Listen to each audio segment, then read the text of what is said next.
Hello there, and welcome to your Tuesday messages, where we combined telling a story with an important message about Feng Shui. And today I would like to talk with you about two things.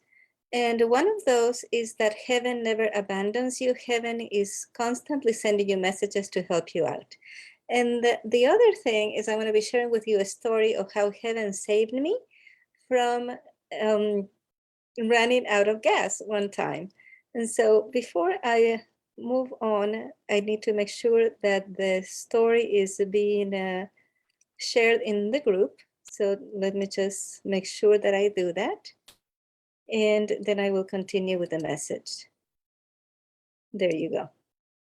Okay, so the story I want to share with you is of one time when I had been invited to talk at a college. We used to live in Davenport, Iowa, and I had been invited to speak at a college for the employees of a college that was about an hour and a half away. And I think it was in a town called Cedar Rapids. So I went there, and it was really exciting. You know, I did really well, but let me backtrack. The lecture had been scheduled for months, but just the day when I was supposed to go and give the lecture, there was a problem with my car and I had to take my car to the shop. So I asked my husband, can I borrow your car? And so that meant I had to take my husband to school. He was still studying to be a chiropractor in Davenport, Iowa. And so I had to drop him off and then go on to my lecture. So I went, and with all the hustle and bustle, I did not have time to get the gas. So I looked at the tank, and it was probably just enough to get me to the other city. And so I made a mental note that as soon as I finished the lecture, I was going to go get gas. But what happened is that I went and I gave the lecture, and it went really well. And I sold books and crystals and other things that I had with me. And I was so excited, and I was so elated with how well things went, that when it was time to leave, I was just saying goodbye to everybody, really excited. And I got in the car and I took off, and I didn't get gas. And so I drive for an hour and a half back to Davenport, and I get into the city of Davenport, and I'm going to the school, Palmer School of Chiropractic, to go pick up my husband. And I hadn't gotten gas, right? And so I turned on the radio, and it was talk radio, and I'm listening to this interview with a writer that had written a book and was promoting the book about families and about being parents, and how our modern society encourages us to work to the point that we believe that we're good people because we get exhausted, that when we are completely emptied out of energy in the evening, that's when we say it's a good day. And we continue in this wheel, nonstop, and never taking time to replenish ourselves, and never taking time to work on the things that are important to us. It was a really good interview, and I was thinking, I wish I knew what the name of the book was, right? Because I had turned on the radio in the middle of the interview, so I didn't know the name of the writer, and I didn't know the name of the book. And just as I'm thinking this, the interviewer asks him, "Hey, so a reminder, our audience, what's the name of the book?" And the guy says, "Well, the name of my book is Running on Empty." And when he says running on empty, that's when it hits me. That's when I remember, oh my gosh, I have not gotten gas. I barely had gas to get there. And so I look down at the dashboard, and in fact, the little yellow light is on that says you are running on empty, you're low on gas. And actually the marker for the gas, it was more than an eighth of an inch below the E. And so it was like a miracle that I hadn't gotten stranded and run out of gas. And so, but this is the most interesting thing. When I heard that, I looked at the dashboard and I realized, oh my gosh, I'm gonna run out of gas. And then I looked up, and there was a gas station right to my right. Right there was a gas station. So all I did is I veered with the last probably consuming the fumes, the last fumes of gas that were in the car.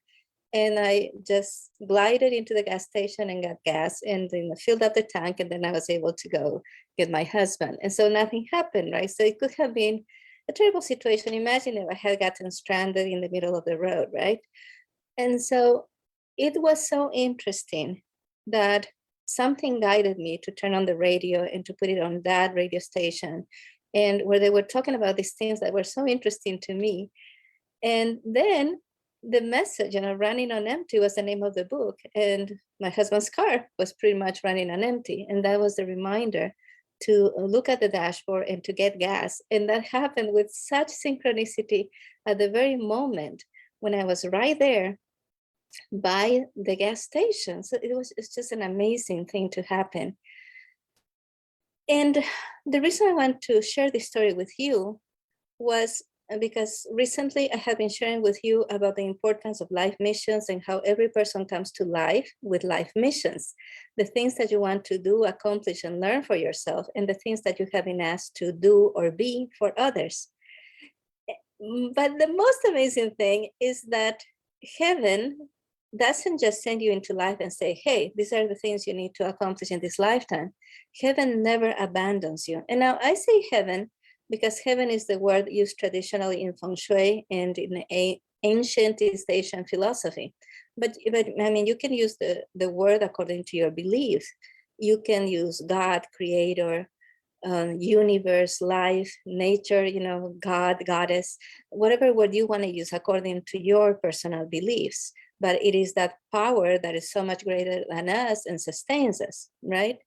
And so the one core concept in Feng Shui is the concept of life missions. But another core concept is that heaven is always sending you messages. Heaven is always trying to help you out. Heaven has a vested interest in you completing your life missions.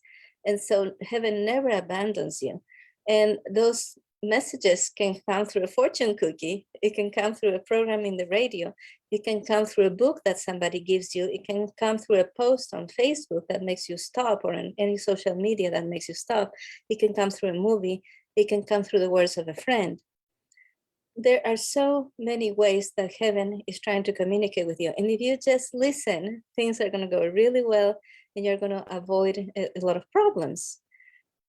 I want to share with you that story because it's so synchronistic the way it happened. And I did get the book, by the way. It was a really good book that was very helpful to me because I was at the time, my husband was going to school and we're starting a family. And some of the knowledge in that book was very relevant to what we needed. And I want to ask you to share with me, if you would like to, share with me when you have received messages from heaven. When have you received that unexpected help that it was just so synchronistic that if you're a person of faith, you had to make that connection that it is this superior power that is helping you. And the beauty of this is that heaven, or whatever you want to call it, is interested in you. That heaven sent you here, but you are not abandoned. You are not alone. There's always help coming your way. There's always messages that heaven is sending you. And all you have to do is pay attention, be present, pay attention, stay open to receive those messages from heaven and to take the right action, to take perfect action as you are guided through life.